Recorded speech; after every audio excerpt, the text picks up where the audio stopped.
అలానే మిస్ఎస్ రావు. Share market అనేది సాధారణంగా ఎవరికి అర్థం కాదు. ఒకవేళ అర్థం అయినప్పటికీ పూర్తి స్థాయిలో దాన్ని అంచనా వేయటంలో చాలామంది విఫలం చెందుతూ ఉంటారు. ఏదో చాలా తక్కువ మంది మాత్రమే సక్సెస్ అవుతుంటారు. దాని మీద ప్యాషన్గా చేసేటువంటి వాళ్ళైతే సక్సెస్ అవుతూ ఉంటారు.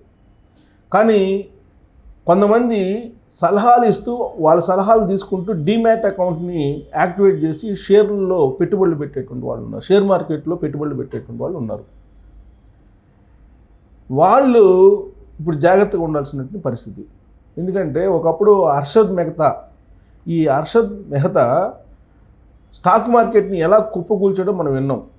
ఆ తర్వాత అప్పుడప్పుడు హర్షద్ మెహతా లాంటి వాళ్ళు స్టాక్ మార్కెట్ని అల్లకొల్లోలం చేస్తున్నారు, అయినప్పటికీ దాన్ని నిర్వహిస్తున్నారు. కాకపోతే ఈ మధ్యకాలంలో స్టాక్ మార్కెట్లో పెట్టుబడులు పెట్టేటువంటి వాళ్ళు ఎక్కువయ్యారు. ఈటీఎఫ్లో కానీ లేదంటే బ్యాంకుకు సంబంధించిన షేర్లలో కానీ మినిమం గ్యారంటీ షేర్స్ని కొనుగోలు చేస్తూ ఉన్నారు. దానికి సలహాలు సూచనలు ఇచ్చేటువంటి వాళ్ళు ఎక్స్పర్ట్స్ కొంతమంది ఉన్నారు. ఆ ఎక్స్పర్ట్స్ సలహా తీసుకుంటున్నారు, వాళ్ళు ఏదో పర్సంటేజ్ తీసుకుంటారు. ఇవన్నీ జరుగుతూ ఉన్నాయి. కాకపోతే ఇప్పుడు తాజాగా బయటకు వచ్చినటువంటి అంశం ఏంటంటే స్టాక్ మార్కెట్లో పెట్టుబడులు పెట్టాలి, డైలీ దాంట్లో ట్రాన్సాక్షన్స్ చేయాలని అంటే డీమ్యాట్ అకౌంట్ అనేది ఒకటి ఉంటుంది. ఈ డీమ్యాట్ అకౌంట్ అనేది చాలా సేఫ్టీగా సెక్యూరిటీగా ఉండాలి. లేదంటే డైలీ ట్రాన్సాక్షన్స్ చేసేటువంటి క్రమంలో అది ఒకవేళ ఈ డిజిటల్ యుగంలో సైబర్ అటాక్ జరిగితే మన చేతుల్లో ఉండదు. కొన్ని లక్షల రూపాయల ట్రాన్సాక్షన్ జరుగుతూ ఉంటుంది స్టాక్ మార్కెట్లో. ఈ డీమ్యాట్ అకౌంట్కి సంబంధించి ట్రాన్సాక్షన్స్ కూడా జరుగుతూ ఉంటాయి. అయితే రీసెంట్గా స్టాక్ మార్కెట్లో ఉండే కొంతమంది బ్రోకర్లు అసలు యజమానికి తెలియకుండానే డీమ్యాట్ అకౌంట్లో ఉండేటువంటి అమౌంట్స్ని ట్రాన్స్ఫర్ చేస్తున్నారట. ఏది షేర్లు కొనుగోలు ఇవన్నీ. అసలు డీమ్యాట్ అకౌంట్లో ఎంత అమౌంట్ ఉంది, ఎంత ఏ షేర్లు కొన్నాము అనేది కూడా అసలైనటువంటి వాళ్ళకి తెలియకుండా వాటిని హైజాక్ చేస్తున్నారు డీమ్యాట్ అకౌంట్స్ని అనేటువంటి న్యూస్ ఇప్పుడు బయటకు వచ్చింది. ఎలా హైజాక్ చేస్తున్నారు, అసలు టోటల్గా వీళ్ళ పరోక్షంలో జరుగుతుందా, లేదంటే వీళ్ళకి అసలు తెలియకుండా అయిపోతున్నాయా, లేదంటే అసలు వీళ్ళకి ప్రమేయం లేకుండా ఈ మొత్తం ఫ్రాడ్ జరుగుతుందా అనే దాని మీద రీసెంట్గా ఆర్టికల్స్ వచ్చాయి, బిజినెస్ లైన్లో వచ్చాయి, అలాగే దాన్ని బేసిస్కొని తెలుగులో కూడా వచ్చాయి. అది నేను చదివి వినిపిస్తాను ఏ విధంగా ఇదంతా జరుగుతుంది. ఇలా జరగకుండా చేయాల్సింది ఎవరు అని అంటే అక్కడ స్టాక్ ఎక్స్చేంజ్కి సంబంధించినటువంటి నిర్వాహకులు చేయాలి. నేషనల్ స్టాక్ ఎక్స్చేంజ్ కానీ లేదంటే బాంబే స్టాక్ ఎక్స్చేంజ్ కానీ వాళ్ళు చేయాలి. దాని మీద ఆర్బీఐ మానిటర్ చేస్తూ ఉంటుంది, ఆర్బీఐ కంట్రోల్లో ఉంటుంది. ఆర్బీఐ కూడా కన్నేసి ఎప్పుడు కూడా దాన్ని కంట్రోల్ చేయాలి. కానీ స్టాక్ మార్కెట్ మీద పెద్దగా కన్సర్న్ చూపిస్తున్నట్టు కనపట్ల. అందుకే ఇలాంటి ఎన్ని ఫ్రాడ్స్ వస్తున్నాయి. ఇక్కడ చూడండి, ఖాతాదారు ప్రమేయం లేకుండా అంటే డీమ్యాట్ ఖాతా నుంచి షేర్లు బదిలీ అయిపోతున్నాయి. డీమ్యాట్ అకౌంట్లో షేర్లు ఉంటాయి, ఆ ఖాతాదారికి తెలియకుండా ఈ మొత్తం బదిలీ అవుతున్నాయి అనేది ఇప్పుడు న్యూస్. ఎలా అంటే చూడండి, డీపీ తప్పుడుకు డిపాజిటరీ సంస్థ బాధ్యత వహించాల్సిందే, వడ్డీతో పాటు పరిహారం చెల్లించాలి. బాంబే హైకోర్టు సంచలన తీర్పు. ఇదేంటంటే భర్త చనిపోయి పుట్టెడు శోకంలో ఉన్న ఒక మహిళను స్టాక్ మార్కెట్ వ్యవస్థలోని కొన్ని విభాగాలు తీవ్ర ఇబ్బందులకు గురిచేశాయి. అయినా ఆమె పట్టువదలకుండా పోరాడి న్యాయం దక్కించుకున్నారు. తన భర్తకు తనకు ఉన్న డీమ్యాట్ ఖాతాలోని షేర్లను తమ ప్రమేయం లేకుండా బదిలీ చేసి తమను మోసం చేశారని, ఆ షేర్లను బ్యాంకులు సొంతం చేసుకొని విక్రయించారని, కాబట్టి తమకు న్యాయం చేయాలంటూ ఆమె ఎక్కడి గడపలేదు, కొట్టని తలుపు లేదు. చివరికి న్యాయస్థానం ఆమె మొర ఆలకించింది. న్యాయం ఆమె వైపే ఉందని నిర్ధారించింది. డీపీలు అంటే ఏంటి? డిపాజిటరీ పార్టిసిపెంట్స్, డిపాజిట్ చేసినటువంటి వాళ్ళు, డిపాజిటరీ పార్టిసిపెంట్స్. డీపీలు చేసే తప్పులు, నిర్లక్ష్యపూరిత చర్యలకు డిపాజిటరీలు బాధ్యత వహించాల్సిందేనని బాంబే హైకోర్టు తీర్పు చెప్పింది.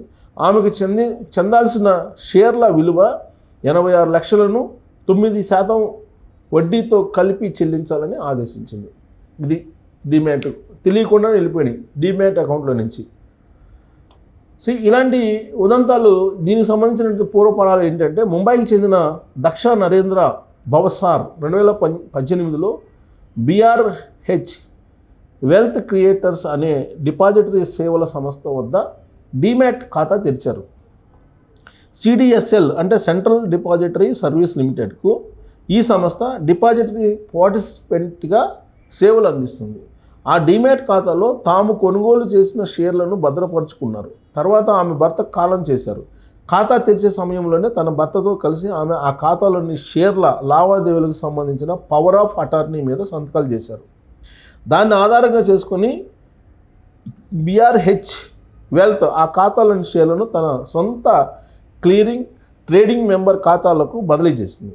తర్వాత ఆ షేర్లను తనఖా పెట్టి హెచ్డిఎఫ్సి బ్యాంకు నుంచి రుణం తీసుకుంది. కానీ ఆ అప్పు తిరిగి చెల్లించలేదు. దీంతో హెచ్డిఎఫ్సి బ్యాంకు ఆ షేర్లను స్వాధీనం చేసుకుని విక్రయించింది. బిఆర్హెచ్ వెల్త్ ఇదే విధంగా దాదాపు 9,493 మంది మదుపర్ల షేర్లను తమ సొంత ఖాతాలకు మళ్లించింది. ఆ షేర్లను తనఖా పెట్టి అప్పులు తీసుకుని ఎగవేసింది. సో ఇది డీమ్యాట్ అకౌంట్లో బయటపడినటువంటి ఫ్రాడ్. సో ఇది పోరాటం ఏంటి? తమ ఖాతాలోని షేర్లు మాయమైపోవడంతో దక్ష నరేంద్ర భవసార్ తొలుత నేషనల్ స్టాక్ ఎక్స్చేంజ్ అంటే ఎన్ఎస్సిని ఆశ్రయించింది. ఎక్స్చేంజ్ ద్వారా షేర్ల విక్రయాలు జరగలేదు కాబట్టి ఈ విషయంలో తాము చేయగలిగింది ఏదీ లేదని ఎన్ఎస్సి బదిలిచ్చేసింది. దీనిపై ఆమె సెక్యూరిటీస్ అప్లైట్ ట్రిబ్యునల్కు ఆశ్రయించారు. బిఆర్హెచ్ వెల్త్ సిడిఎస్ఎల్ డిపిగా ఉన్న సమయంలో షేర్ల అక్రమ బదిలీ, దానిపై అప్పు తీసుకోవడం జరిగినందున దీనికి సిడిఎస్ఎల్ బాధ్యత వహించి కోల్పోయిన షేర్ల విలువను బాధితురాలికి చెల్లించాలని ట్రిబ్యునల్ తీర్పు ఇచ్చింది. ఈ తీర్పును బాంబే హైకోర్టులో సిడిఎస్ఎల్ సవాల్ చేసింది. బిఆర్హెచ్ఎల్ వెల్త్ బ్రోకర్గా మాత్రమే వ్యవహరించిందని, అందుకు సిడిఎస్ఎల్ బాధ్యత వహించిందని పేర్కొంది. ఆ షేర్లను బిఆర్హెచ్ వెల్త్ డీమ్యాట్ ఖాతా నుంచి తనఖా పెట్టి అప్పు తీసుకున్నందున క్లయింట్ నుంచి రుణ అభ్యర్థన దరఖాస్తు అవసరం లేదని పేర్కొంది. ఈ వాదనలను హైకోర్టు న్యాయమూర్తి తిరస్కరించారు. ఎటువంటి విక్రయం జరగకుండా షేర్లను బదిలీ చేశారని, బిఆర్హెచ్ వెల్త్ డిపిగా ఉండడం వల్లనే అది సాధ్యమైందని న్యాయమూర్తి పేర్కొన్నారు. డిపాజిటరీస్ చట్టంలోని సెక్షన్ 16 ప్రకారం డిపి నిర్లక్ష్య చర్యల వల్ల కలిగే నష్టాలకు డిపాజిటరీకి సమాచారం లేకపోయినా చట్టబద్ధమైనటువంటి భద్రత వర్తిస్తుందని స్పష్టం చేశారు. బిఆర్హెచ్ వెల్త్ మోసం చేసినట్టు స్పష్టంగా కనిపిస్తుందని, షేర్ల బదిలీతో ప్రారంభమైన ఈ మోసం తనఖా పెట్టడం, అప్పు తీసుకోవడం, తిరిగి చెల్లించకపోవడం వంటి వరకు కొనసాగించినట్లు వివరించారు. అనధికారికంగా 9,493 మంది ఖాతాదారుల షేర్లను తన డిపి అయిన బిఆర్హెచ్ వెల్త్ బదిలీ చేస్తుంటే దానికి సిడిఎస్ఎల్ అనుమతి ఇచ్చిందని వ్యాఖ్యానించారు. అందువల్ల ట్రిబ్యునల్ తీర్పును సమర్థిస్తూ బాధితురాలైన దక్ష నరేంద్ర షేర్ల విలువ మొత్తం 86 లక్షలను 90% వడ్డీతో కలిపి చెల్లించాలని సిడిఎస్ఎల్కు ఆదేశించారు. ఇది మేల్కొల్పు. ఎలా అంటే స్టాక్ బ్రోకర్లు, డిపాజిటరీలు, డిపిలు చేసే తప్పుల వల్ల నష్టపోయినటువంటి మదుపర్లకు ఈ తీర్పు ఎంతో మేలు చేస్తుందని మార్కెట్ వర్గాలు విశ్లేషిస్తున్నాయి. BRH wealth creators, Karvy stock broking, Anugraha వంటి సంస్థల చర్యల వల్ల నష్టపోయిన ఎంతోమందికి దారి చూపుతుందని పేర్కొన్నాయి. సో మన హైదరాబాద్కి సంబంధించిన కార్వి కూడా చాలా సందర్భాల్లో ఇలాంటి మోసాలే చేసింది. సో స్టాక్ మార్కెట్లో ఎప్పుడు కూడా అప్రమత్తంగా ఉండాలి. లేదంటే హర్షద్ మెహతా లాంటి వాళ్ళు వివిధ రూపాల్లో వచ్చి మీ ఆర్థిక పరిస్థితిని కంప్లీట్గా దోచేస్తారు. కాబట్టి ఈ కేసును చూసిన తర్వాత షేర్ మార్కెట్లో పెట్టాలా వద్దా, డీమ్యాట్ అకౌంట్ ఖాతా ఓపెన్ చేయాలా వద్దా, ఓపెన్ చేస్తే ఎలా అనే దాని మీద మీరు ఆలోచించుకోవచ్చు. Thank you.